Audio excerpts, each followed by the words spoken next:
मैं के कहानी वाला। आज की कहानी है अनोखा पुरस्कार। एक बार की बात है, कौशल के राजा इंद्रजित पर उनके पड़ोसी कई राज्यों ने आक्रमण किया। आक्रमण इतना अचानक हुआ कि कौशलपति उसका सामना नहीं कर सका। शत्रु की सेना ने कौशल पर मनमाने अत्याचार किए। राजा स्वयं अपने परिवार सहित गुप्त मार्ग से भाग गया।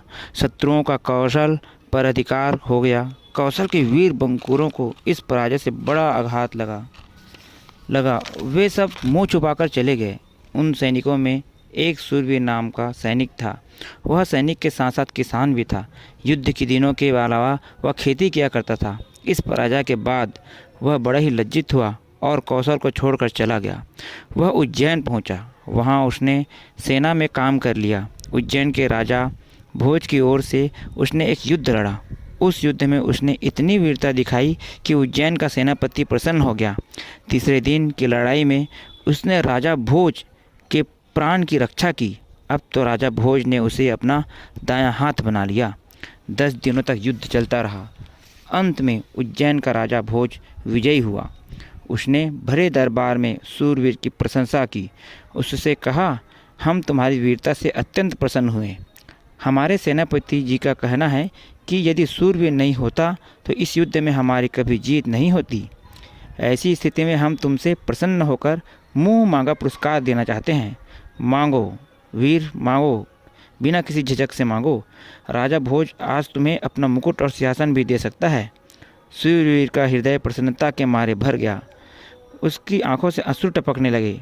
राजा भोज को बड़ा आश्चर्य हुआ। उसने पूछा, वीर, इस खुशी के अवसर पर तुम्हारी आंखों में आंसू, क्या बात है? साफ साफ कहो। सूरवीर ने सारी बात बताकर कहा, महाराज, मुझे कुछ भी नहीं चाहिए। मेरा देश पराधीन हो गया है। यदि आप मुझे मुँह मांगा पुरस्कार देना चाहते हैं तो मुझे सेना, शस्त्र और ऐसी दूसरी सहायता दीजिए जिससे मैं अपने देश को स्वाधीन करा सकूं। राजा भोज बोला, वाह वाह, क्या पुरस्कार मांगा है। जिस देश में ऐसे वीर और त्यागी सपूत हैं, वह देश कभी पराधीन नहीं हो सकता। कौशल सूरवीर के प्रयास से स्वाधीन हो गया। उसने उज्जैन की मदद से विजय पाई थी। कौशलपति सूरवीर पर बड़ा ही गर्व कर रहा था। उसने उसको अपने दरबार में बुलाया, स्वयं खड़े होकर उसकी अगवानी की। वह भी दरवाजे तक आकर फिर कहा, सूरवीर, मैं और यहाँ की जनता तुम्हारी कृतज्ञ है। तुम अपनी इच्छा के अनुसार पुरस्कार मांग सकते हो, धन, किला, जागीरदारी और हमारे यह राज्य। सूरवीर चुपचाप खड़ा रहा। राजा ने फिर कहा, हमारे यहाँ मुकुट भी।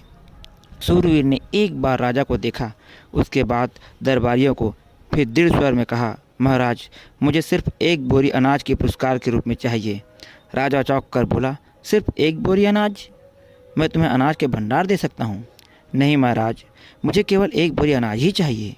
उस अनाज को लेकर मैं अपनी खेती करूँगा। उस खेती की उपज से मैं अपना और अपने परिवार का पालन करूँगा। मैंने देश को इसलिए स्वाधीन नहीं कराया कि मुझे कोई पुरस्कार लेना है, बल्कि मैंने इसलिए संघर्ष किया कि मैं किसी परतंत्र देश का नागरिक न कहलाऊं। अपने देश व स्वयं के गौरव की रक्षा का कोई पुरस्कार नहीं होता। राजा ने उसकी भूरी भूरी प्रशंसा की। सूरवीर अपना असली पुरस्कार लेकर खेत की ओर चला गया। Thank you.